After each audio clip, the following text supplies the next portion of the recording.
Real-time host Bill Maher has slammed the media for failing to report on the slaughter of Christians in Nigeria by Islamist groups.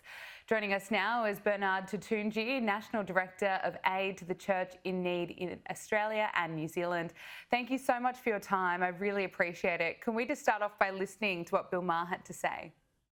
I mean, the fact that this issue has not gotten on people's radar. Right, no one's talking about it. It's pretty amazing. If you don't know what's going on in Nigeria, your media sources suck. You are in a bubble. And again, I'm not a Christian, but they are systematically killing the Christians in Nigeria. They've killed over 100,000 since 2009. They've burned 18,000 churches. This is so much more. These are their Islamists, Boko Haram. This is so much more of a genocide attempt than what is going on in Gaza. They are literally attempting to wipe out the Christian population of an entire country. Where are the kids protesting this? Yeah. Thank you. Because no one will talk about it, so thank you. Absolutely. Bernard, he makes such an excellent point that this is largely being ignored by the media, and there are plenty of young people who are happy to go out and demonstrate against Israel and taking part in pro-Palestine demonstrations, yet are silent about what's happening in Nigeria. Why do you think this is? Look, thanks, Gabriella. Problem one, I think it's being generally ignored because most people don't know about it. But problem two, why is it being ignored by the mainstream news? Look, the mainstream news media cares about what it wants to care about. And we know that two groups get little airtime, Africans and Christians. It's really the precise reason that one of Aid to the Church in Need's core works is around advocacy. For 25 years, we've published what we call the Religious Freedom in the World Report, global overview, 196 countries, 900 pages. It looks at where people can practice their faith, all faiths, and where they face discrimination, oppression, or outright persecution. And at one point, there were 4 of these major global reports on religious freedom. Today, there are just 2. There's the US State Department and our report. And even that tells you something. Ours is unique because it's the only non-governmental report that looks at Christian principles and the on-the-ground realities. But to be honest, it's the value of networks like Sky News, presenters like yourself, bringing this to the fore. There are reports, one by Nigeria-based human rights NGO International Society for Civil Liberties and the Rule of Law Inter-Society, found that there's an average of more than 30 Christians in Nigeria being killed every single day. More than 7,000 Christians have been killed in Nigeria this year. Yet Nigeria has pushed back against reports such as those. Its Ministry of Foreign Affairs saying earlier that this year that there's plenty of misinformation and misleading reports regarding the supposed targeted killings of Christians. Can I get your response to that?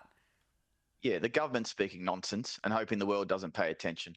Nigeria today is an epicenter of Christian martyrdom. Since the year 2000, more than 60,000 Christians have been murdered by Islamist groups like Boko Haram, heavily armed Fulani militia.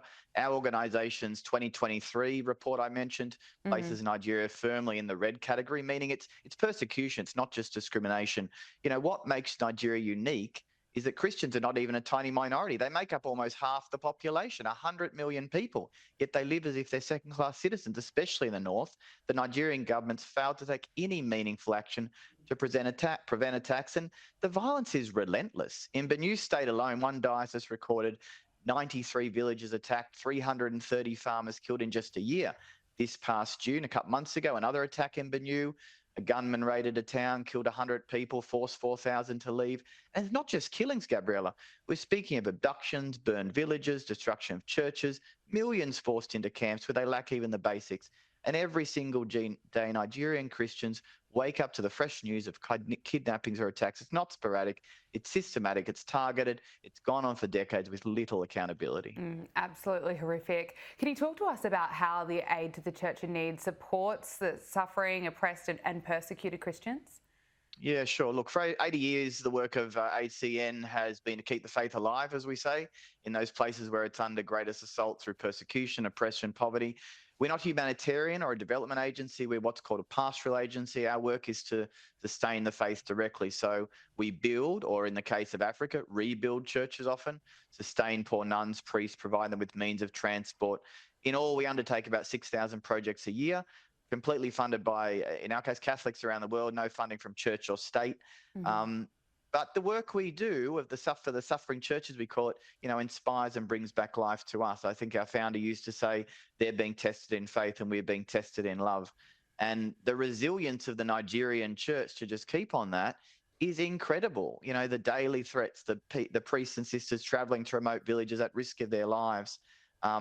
We have had to do things that no spiritual trade ever thought it would do. We built high fences around seminaries. We provide enclosed vehicles. We fund trauma healing. So this persecution, from what we see it deepens faith. And the church in Nigeria is young and vibrant. Attendance is high. And the blood of the martyrs remains the seed of Christians, the same in Nigeria as it has been right throughout the history. Bernard, before I let you go, I just want to ask you about what's happening in the US. We're seeing more attacks, certainly targeting churches in the United States. Those attacks have increased significantly in recent years, according to a report. And of course, that horrific shooting at a Minnesota Catholic school is just one of the latest examples. What do you put this rise in attacks on churches down to in the US? For me, it's an easy question. I really put it down to a loss of faith. It's not just the USA. There have been more than like 100 arson attacks on churches in France in the last 5 years. You know, 50 years ago, the entire Western world threw off what they deemed to be the shackles of the collective Christian faith. And so now, over 2 generations later, we've moved from a society of at least a cultural faith to a hatred towards faith, Christian faith anyway. But the thing is, the Christian faith, it isn't just Sunday school and grace before meals. It's a whole world overview. Now, instead of worshiping the Creator, we worship the climate. We build massive places of worship called shopping centres. We eat, we drink, we marry. And in that same movement of secularization, we've moved towards an intolerance, because I think deep down, people know that some of their moral, ethical, and life choices are not so good. We shoot the messenger, and there's no shortage of examples. 2,000 years ago, King Herod put the head of John the Baptist on a plate because he told him he shouldn't commit adultery. 3 weeks ago, someone shot Charlie Kirk in the head because the person didn't want to be told that a person's sex is an 8. None of us like being confronted about our sins and failings. Christians don't like it either. I don't.